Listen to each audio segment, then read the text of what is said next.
Introducción a la organización del sistema nervioso. Principios básicos de la organización del sistema nervioso. Los hombres deberían saber que del cerebro y nada más que del cerebro vienen las alegrías, el placer, la risa, el ocio, las penas, el dolor, el abandonamiento y las lamentaciones. Y gracias al cerebro, de manera especial, adquirimos sabiduría y conocimientos. Vemos y oímos, sabemos lo que es repugnante y lo que es bello, lo que es malo y lo que es bueno, lo que es dulce y lo que es insípido.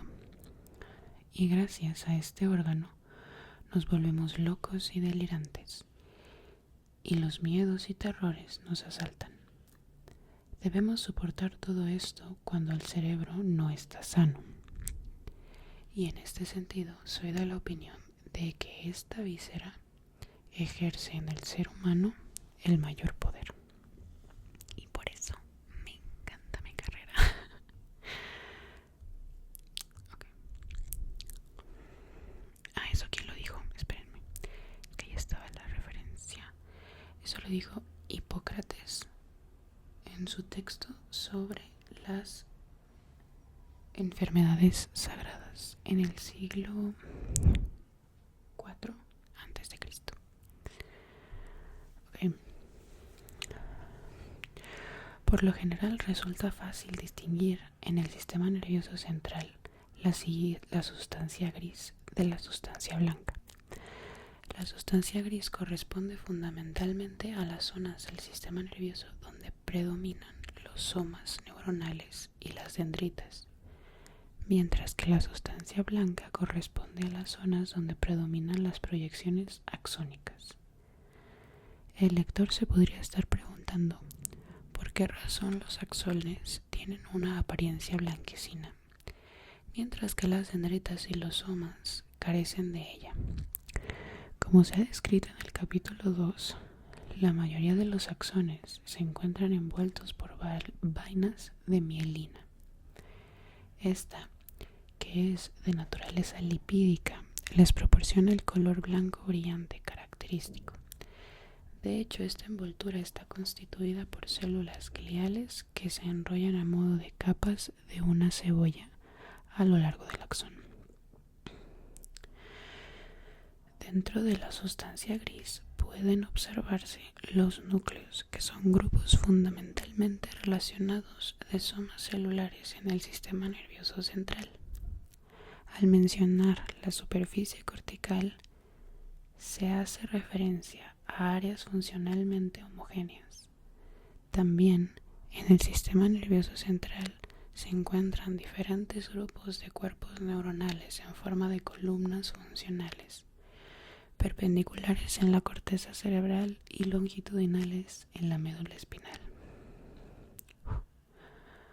Otro nivel de organización en el sistema nervioso central son las capas constituidas por grupos celulares, funcionalmente relacionados y orientados en un eje paralelo al área donde se encuentran ubicadas.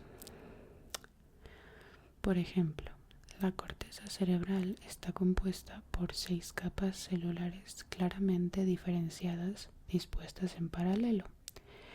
En el sistema nervioso periférico, SNP, los somas celulares se ubican en ganglios.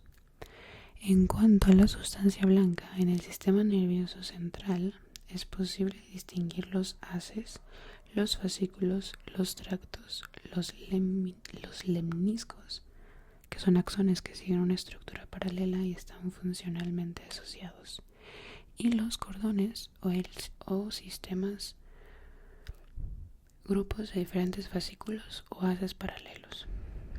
En el sistema nervioso periférico se habla de axones paralelos que constituyen los nervios espinales y craneales. En líneas generales, el sistema nervioso puede dividirse en dos partes, claramente diferenciadas: el sistema nervioso central y el sistema nervioso periférico. Esto es muy básico, esto lo he visto desde mis primeros semestres, pero llevamos apenas página y media, más bien una página, como de 60 que voy a leer en total. El sistema nervioso central está compuesto por el encéfalo y la médula espinal. El encéfalo, por su parte, tiene múltiples divisiones, desde los hemisferios cerebrales y el diencéfalo hasta el tronco del encéfalo y el cerebelo. Dentro de las divisiones mayores de cada una de las partes del encéfalo se encuentran la corteza cerebral, dividida en lóbulos frontal, parietal, occipital, temporal y límbico. Los ganglios basales, compuestos principalmente por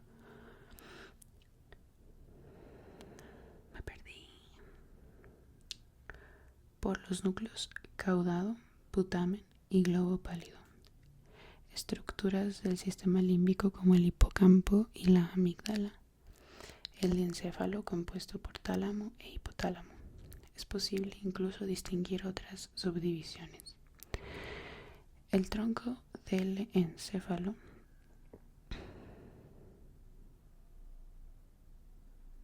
compuesto por el mesencéfalo, la protuberancia o puente y el bulbo raquídeo, y por último el cerebelo. Me veo horrible. El sistema nervioso periférico está compuesto fundamentalmente por los ganglios y los nervios craneales y espinales que se imbuyen en casi todas las partes del cuerpo, transportando información hacia el sistema nervioso central y llevándola proveniente de este hacia la periferia. Los nervios espinales tienen dos componentes claramente diferenciados. Por una parte, el componente sensitivo, que envía la información sensorial de los receptores distribuidos en la piel, músculos, articulaciones y órganos internos hacia el sistema nervioso central. Y, por otra parte, el componente motor, que transmite la información elaborada en el sistema nervioso central a los mecanismos eferentes como músculos y glándulas. El soma de la neurona sensorial se localiza en el ganglio de la raíz dorsal, mientras que el soma de la neurona motora se halla en la propia médula espinal. Un esquema conceptual similar se puede extrapolar a la organización de los nervios craneales. Es importante tener claro que el sistema nervioso periférico tiene dos componentes principales. Por un lado, el sistema nervioso autónomo, SNA, y por otro, el sistema nervioso somático, SNSO. El sistema nervioso autónomo está implicado en la regulación interna del cuerpo, estableciendo un equilibrio entre la respuesta de los órganos internos, las glándulas y la vasculatura en función de las condiciones en las que se encuentre el organismo. El sistema nervioso somático recoge la información sensorial mediante neuronas sensoriales, cuyo soma se localiza en ganglios cercanos a la médula espinal y al tronco del encéfalo, de los diferentes receptores dispersos por la superficie del cuerpo, los órganos de los sentidos y la musculatura. Asimismo, el sistema nervioso somático proyecta los axones de las neuronas motoras cuyo soma se localiza en el sistema nervioso central para inervar la musculatura esquelética. Resumiendo, en el sistema nervioso periférico se encuentran tanto fibras eferentes somáticas y viscerales que llevan la información desde el sistema nervioso central hasta la musculatura esquelética, fibras somáticas, la musculatura lisa, el corazón y las glándulas, fibras viscerales, como fibras aferentes somáticas y viscerales que transmiten información al sistema nervioso central referente a los órganos de los sentidos, a los receptores de la piel, de los músculos, fibras somáticas, y a los órganos internos, fibras viscerales.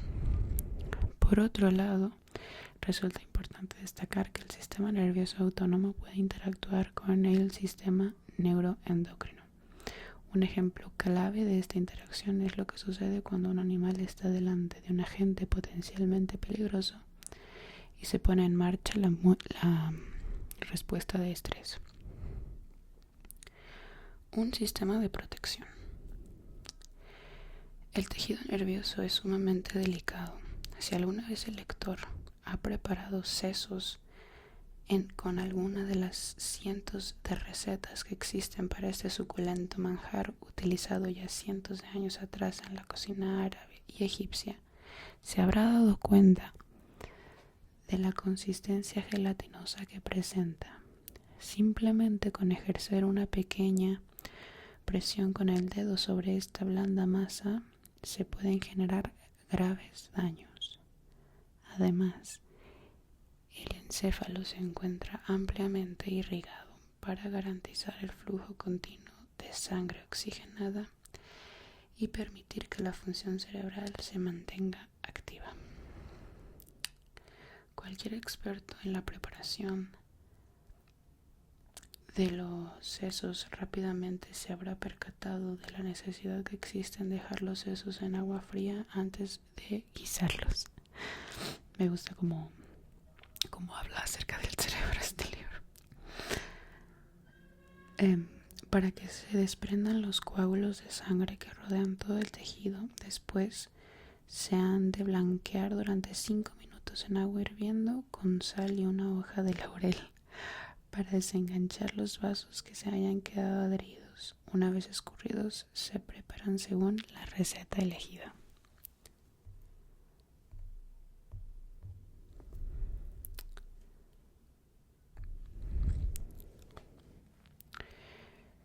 Interacción de los sistemas neuroendocrino, eje hipotálamo, hipófisis suprarrenal y autónomo en la respuesta al estrés. En respuesta al estrés, las neuronas parvocelulares del núcleo paraventricular del hipotálamo sintetizan la hormona liberadora de la corticotropina, CRH.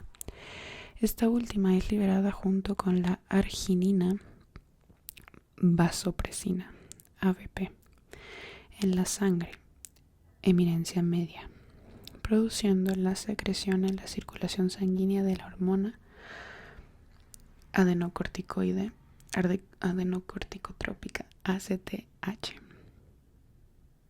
Según yo, esa es acetilcolina también, pero la de la acetilcolina es con H minúscula.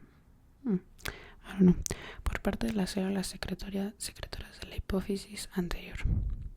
La ACTH activa la captación de glucosa en los músculos y estimula la secreción de glucocorticoides en la corteza de la glándula suprarrenal. Los glucocorticoides facilitan la presencia de glucosa en los tejidos que la requieren para poner en marcha la respuesta más adaptativa.